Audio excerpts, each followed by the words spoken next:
चोरी से आ रहा है कि बेईमानी से आ रहा है, अपने भाई का हक मार रहे हैं कि अपनी बहन का हक मार रहे हैं। अभी एक साहब ने बताया कि मां के मरने के बाद अपनी जवान बेटी को भाई दस्त दराजी करता है, भाई उस बहन पर हाथ उठाता है।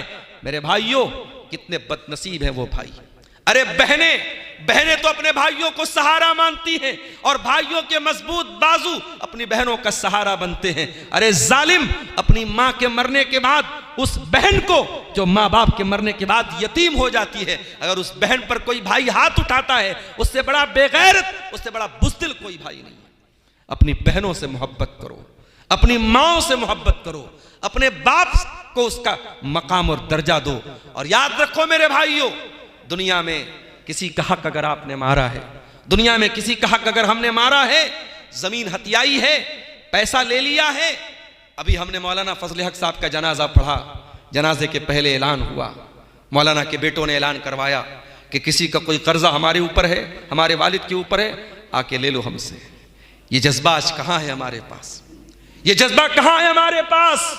हम जिंदगी में कर्जे ले लेते हैं, बच्चों को मालूम नहीं, वारिसीन को मालूम नहीं, और मरने के बाद जब आखिरत में हम अल्लाह के पास जाएंगे, पता ये चलेगा कि दुनिया में चंद हजार रुपये लिए थे, मगर आखिरत में रुपये के बदले रुपया तो नहीं दे सकते। वहाँ नेकी देना पड़ेगा, वहाँ नमाज देना पड़ेगा, वहाँ उम्रा देना पड़ेगा, वहाँ सदका और ज़कात के जरिए कीमत वसूलनी पड़ेगी। तो मेरे भाइयों, इससे बेहतर है कि दुनिया में ज़मीन के बदले ज़मीन दे दो, दुनिया में पैसे के बदले पैसा दे दो। और याद रखो, ये ज़मीन, ये जायदाद, ये दौलत, ये सब यही रह जाएगी।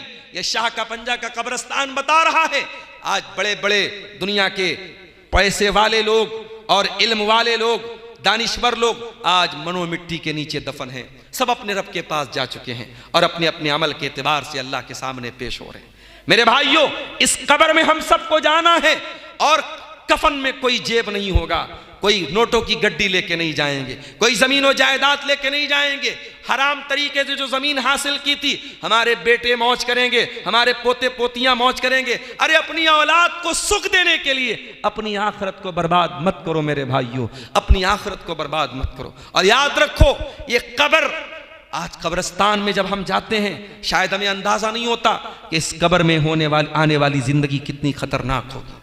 ये कब्र हम सबको दबोचेगी, ये कब्र नेक इंसान को भी दबोचेगी, बुरे इंसान को भी दबोचेगी। अल्लाह के रसूल के एक सहाबी हैं, नाम उनका नोट कर लो, हजरत साद बिन मुआज रजी अल्लाह तआला अन्हु।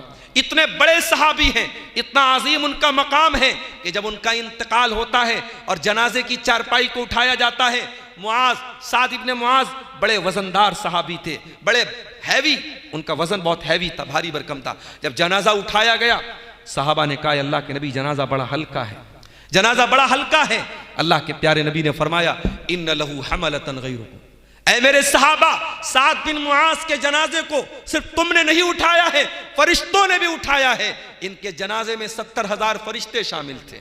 ये वो सहाबी हैं जिनके इंतकाल पर अल्लाह के प्यारे नबी ने फरमाया, इहतज़्ज़ल मौतो ले इहतज़्ज़ल अर्शु ले मौत साद इब्ने मुआज, साद इब्ने मुआज के मरने पर अल्लाह का अर्श कांप उठा। ये वो सहाबी हैं, जब उनको कब्र में उतारा गया, जब उनके जनाजे को कब्र में उतारा गया, अल्लाह के नबी का चेहरा बदल गया, आपके चेहरे पर डर और खौफ का साया आया। आपने 3 मरतबा का सुभान अल्लाह, सुभान अल्लाह, सुभान अल्लाह, 3 मरतबा आपने कहा अल्लाहु अकबर, अल्लाहु अकबर, अल्लाहु अकबर। साहबा ने कहा, अल्लाह के नबी क्या बात है, ऐसा क्यों कह रहे हैं आप? आपने फरमाया, तज़ायक़ अला साहिबिकुम अल कब्र, तुम्हारे इस साथी की कब्र इनके ऊपर तंग हो गई, इनकी कब्र ने इनको दबोच लिया, इनकी कब्र इनके ऊपर टाइट हो गई, तंग हो गई। इन्ना लिल कब्रि ज़क़्ततन, ऐ मेरे सहाबा, ये कब्र सबको दबोचेगी, सबको दबोचेगी। लौ नजा मिन्हु अहदुन लनजा साद इब्न मुआज, अगर कब्र के दबोचने से कोई बचता तो साद इब्न मुआज बच जाते। कब्र तो सबको दबोचेगी मेरे साथियों, हमें और आपको भी दबोचेगी। दुनिया में किसी बंद कमरे में हमको छोड़ दिया जाए, 10 मिनट के लिए अंधेरा करके और कमरे को हर तरफ से बंद करके तो हमारी सांसें फूलने लगती हैं। कभी आपने गौर किया है कब्र की उस काल कोठरी में हम सबको जाना है और वहां अपने अपने अमल के एतबार से अल्लाह को हमें अपना हिसाब देना है। मेरे साथियों, हम जलवत में क्या हैं, हम लोगों के सामने कैसे हैं, ये तो लोग जानते हैं, मगर खलवत में हम क्या हैं, तन्हाई में हम क्या हैं, या तो हम जानते हैं या हमारा रब जानता है। इसलिए मेरे साथियों, अपनी तन्हाइयों को अल्लाह के खौफ से लबरेज करो, अपनी तन्हाइयों को गुनाहों से पाक करो। एक आखिरी हदीस सुना के बाद खत्म करता हूं। अल्लाह के प्यारे नबी ने फरमाया कि मेरी उम्मत के कुछ ऐसे भी लोग होंगे कि जो क़यामत के दिन पहाड़ के बराबर नेकी लेकर के आएंगे। अल्लाह तबारक व तआला उनकी नेकियों को हवा में उड़ा देगा। फयजअलुहु अज़्ज़ व जल्ल हबाअन मंसूरा, उनकी नेकियों को अल्लाह बर्बाद कर देगा। साहबा ने पूछा, अल्लाह के नबी, वो कौन बदनसीब लोग होंगे, जरा खुल करके बता दीजिए।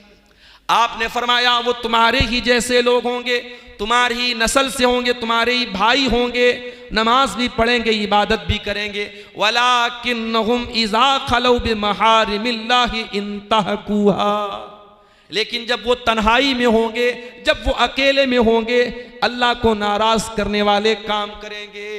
ऐ मदरसे में पढ़ने वाले बच्चों, आपसे भी कहता हूँ, ऐ आम आवाम से ताल्लुक़ रखने वाले भाइयों, आपसे भी कहता हूँ, ऐ मेरी बहनों, मैं आपसे भी कहता हूँ, आज मोबाइल आपको ये गुनाह करने का मौका दे रहा है। आज मोबाइल आपका है, इंस्टाग्राम पर आपकी आईडी है, फेसबुक के ऊपर आपकी आईडी है, व्हाट्सएप पर आप चैटिंग कर रहे हैं, किससे क्या बातें कर रहे हैं, क्या वादा हो रहा है, किससे कहाँ मिलने की बातें हो रही हैं, कहाँ कौन सा गुनाह किया जा रहा है, ये सब कुछ रिकॉर्ड हो रहा है। ये सब कुछ अल्लाह ताला को मालूम है। और याद रखो, कल क़यामत के दिन अल्लाह हमारी ज़बान पर मुहर लगा देगा, लेकिन जिस ज़मीन पर हमने गुनाह किया है, अल्लाह कहता है वो ज़मीन अल्लाह के दरबार में गवाही देगी।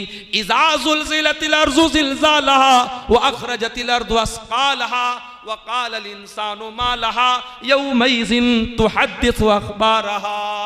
क़यामत के दिन वो होटल के कमरे बोलेंगे, वो रेस्टोरेंट्स बोलेंगे, वो पार्क बोलेंगे, वो जगह बोलेंगी जहां हमने गंदगियां मचाई थी। और याद रखो मेरे प्यारे साथियों, हमारे हाथ बोलेंगे जिन हाथों से हमने गुनाह किया था। हत्ता अल्लाह ने फरमाया, तशहदु अलैहिम अलसिनतुहुम व अर्जुलुहुम बिमा कानू यामलून, तुम्हारी ज़बानें तुम्हारे खिलाफ गवाही देंगी, तुम्हारे हाथ पैर तुम्हारे खिलाफ गवाही देंगे। अल्लाह के यहाँ अजीब व गरीब ये गवाह होंगे, हाथ पैर ज़बानें हमारे खिलाफ गवाही देंगे। इसलिए मेरे प्यारे साथी, उस दिन की तैयारी करो। ये उम्मत आज जलील व खार इसलिए है कि इस उम्मत ने अपने मिशन को भुला दिया, ये दुनिया परस्त बन गई, दुनियादार बन गई। याद रखो मेरे साथियों, जिस नबी का हमने कलमा पढ़ा है, उस नबी ने हमें यह मैसेज दिया है कि दुनिया में रहो लेकिन आखिरत को अपनी असल मंजिल बनाओ। अल्लाह के नबी फरमाते हैं, कुन फिद दुनिया का अन्ना का गरीब, दुनिया में ऐसे ज़िंदगी गुजारो जैसे परदेसी ज़िंदगी गुजारता है, जैसे मुसाफिर ज़िंदगी गुजारता है। आज इस जलसे दस्तारबंदी को खिताब करते हुए मेरी आप सबसे यही इल्तिजा है कि इस उम्मत में हम सब शामिल हैं, इस उम्मत के अफराद हैं, उम्मत मुस्लिमा से हमारा ताल्लुक़ है। इस उम्मत की जिम्मेदारियों को हम सब समझें। अल्लाह से दुआ है रब्बुल आलमीन इस जिम्मेदारी को हम सबको अदा करने की तौफीक अता फरमाए। रब्बुल आलमीन इस मदरसे को, जो इस इलाके का बड़ा कदीम मदरसा है और हमारे बुज़ुर्गों ने इखलास के साथ इस मदरसे की बुनियाद रखी थी, अल्लाह इस मदरसे को तरक्की अता फरमाए।